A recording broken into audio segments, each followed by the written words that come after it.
are suffering from mental health afflictions. It's probably more than you think. Schools and communities must identify and assist young people with mental health issues in order to reduce the development of depression as well as reduce the amount of unnecessary deaths. Stigma around mental illness appears in many forms but has managed to stand the test of time.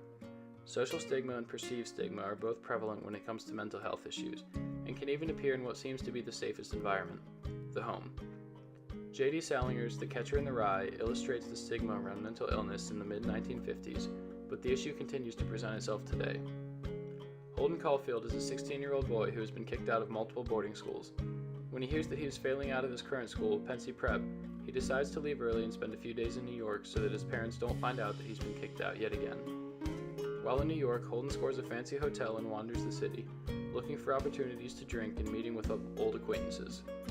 While waiting for an old friend, Sally Hayes, he hears a young boy repeating an old rhyme, "If a body catch a body coming through the rye." When Holden decides that he is done in the city, he heads home to see his sister Phoebe, who is also his closest friend. He tells her that he plans to run away, and when she asks to come with him, he refuses. The next day, they go to the zoo, and as he watches her go around the carousel, he is truly happy for the first time. Eventually, Holden's story jumps forward a year, and the reader learns that he has been telling it from a mental hospital. J.D. Salinger's view on mental illness was largely influenced by his own experiences. Salinger himself was placed in a mental hospital after being afflicted with what is now known as post-traumatic stress disorder. Throughout The Catcher in the Rye, he makes a clear stand that mental illness has stigma around it and is largely ignored, leading to much bigger problems. Holden is obviously suffering from severe mental deficiencies. Throughout his life, nobody bothers to take notice of it, let alone help him. As a result, his mental state continues to deteriorate into suicidal thoughts as the novel progresses. Holden's former teacher, Mr. Antolini, is the first to take notice of his condition. After his conversation with Mr. Antolini, Holden shows signs of maturity, and by the end of the book, he has checked himself into a mental hospital. Salinger uses this interaction to show that a little bit of attention and listening can go a long way in helping somebody afflicted with a mental illness.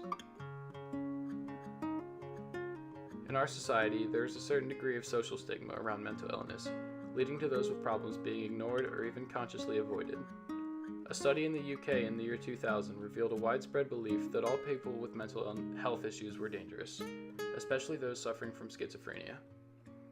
When most people are afraid to approach the mentally ill, their problems go not only ignored but avoided. It is near impossible for them to get the help and treatment that they need when the vast majority of the public is afraid to approach them or to be approached by them. Furthermore, the victims themselves are uncomfortable asking for help when they know that they frighten people. Another common belief is that some mental issues, such as eating disorders, are inflicted by the victims themselves. After being told that it is their own fault enough times, victims start to believe it. When they believe that they have brought this problem upon themselves, they may be embarrassed to ask for help, or to talk about their issue at all.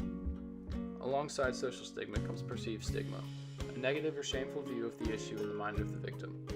This can be just as dangerous, if not more, than social stigma. Victims begin to internalize social prejudices against their conditions and perceive the illness as their fault. They see it as a symbol of their own incompetence. The feeling of incompetence and shame accompanying perceived stigma deters victims from seeking help or even discussing their problems.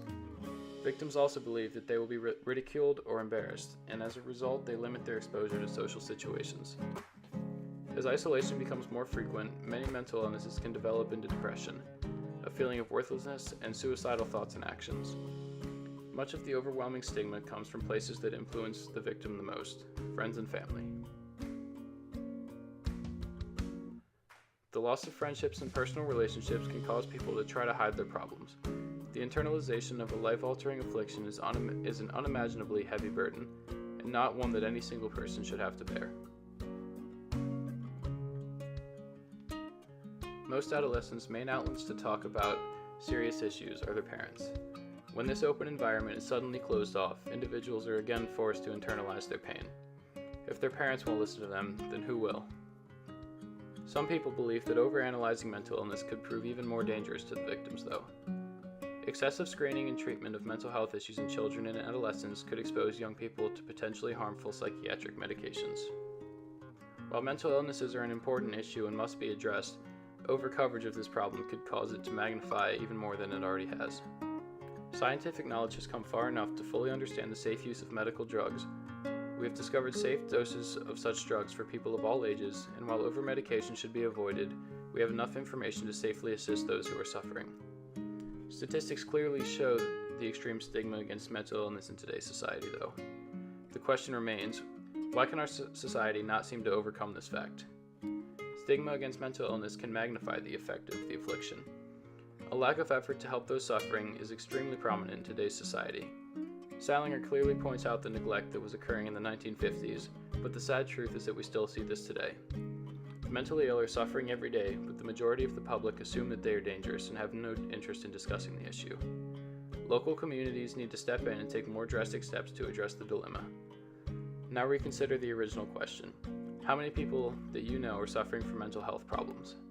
Chances are the stigma around an issue that is not even in their control has made them too nervous to bring it forward.